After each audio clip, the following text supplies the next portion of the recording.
Welcome back to World of Wines. My name is Tyra Osborne, and I will be your host of this week's episode. Now, today we are going to be talking about the wine regions of Slovakia. This is an underestimated yet unique wine region of Europe. First, let's talk about some brief history. Slovakia wine regions date back to before Christ. Some vineyards can be as old as 3,000 years old. And it was first introduced by the Celts, followed by the Romans. And by the 13th century, vineyards were nearly wiped out by the Tartar invasion.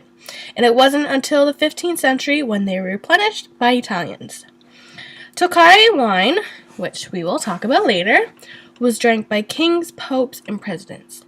Even the Queen requested a specialty wine called Kevlar, which is from the Nitriansky region, and this was served at her coronation 55 years ago.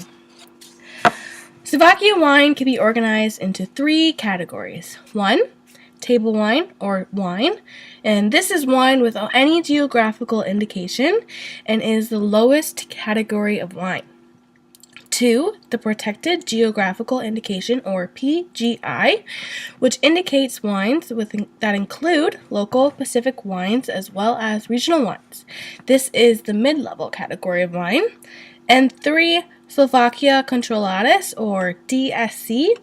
And these are wines of the highest quality, which include quality wines with attribute. Now, Slovakia is located in the center of Europe, so the climate is continental. They have more pronounced seasons with long, sunny days and extended harvest periods. Soils vary throughout the country. Some include crystallized rock, limestone, volcanic rock, and different sediments. Slovakian bottles are labeled in a specific manner. They must include the product name, the appellation law, the vintage, the variety, the attribute, which is based off the sugar level at harvest, the taste, meaning whether it's a sweet or dry wine, the volume of the bottle, the alcohol level of the wine, and the producer's name. Now, Slovakia is made up of 6 wine regions. Now, please pardon my pronunciation. First, we have Malokoparska, Junoslovenska, Tokajska, Nitrianska, Stredoslovantia, and Výchoslovanska. Starting off, we're going to talk about the Malokarpatska region. This is the largest yet the oldest wine region of Slovakia. It is located in the foothill of the Carpathian Mountains, so vineyards grown here are typically on hills and slopes. Very beneficial to growing grapes. It also has the longest days, which is perfect for ripening the berries. And wines produced here are so good, they were once compared to gold. Wines made here include Gruner Veltliner, Welsh Riesling, and Blauer Portugieser. The second wine region is Junoslovenska.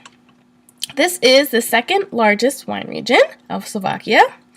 Now, if you were to travel to both Malokarpatska and the Junoslovenska region, it can easily be accessed from the capital's airport, making this the perfect regions for tourists.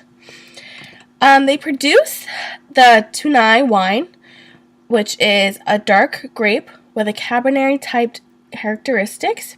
It is sweet with a mid-acidity and sweet tannins, and it has an extraordinary elegance. Now, the next region we're going to be talking about is the Tokajska wine region. Now, this is the smallest wine region in the world. It reaches across both Slovakia and Hungary, and it is most famous for the Tokaj wine blend. It is made up of 5 different grapes: Vermeet, Harsh-Levelou, Kabar, Koves Solo, and Zeta. Now, the region has these foggy mornings followed by sunny days, which turns the grapes run or botrytis affected. Now, these botrytis affected grapes produce a yellow-colored, naturally sweet wine, and the sweetness counteracts the acidity the grapes would naturally produce otherwise. The wine is then matured in oak barrels and can take several years to produce. A bottle of this wine can cost you up to $100. Now the last three wine regions are Nitrianska, Stratoslovanska, and Východoslovanska. Now these regions have some of the highest elevations, distinct microclimates. They all border Hungary and have significantly sunny days. If you were to travel to Stratoslovanska, Junoslovanska, or Tokajska, you would most likely be the only one in the tasting room due to the distance from the airport. Now this is an extraordinary experience. Slovakia is still an undeveloped, unrated wine region. With the increase of technology and globalization, Slovakia has the potential to be a well-rounded wine region of Europe.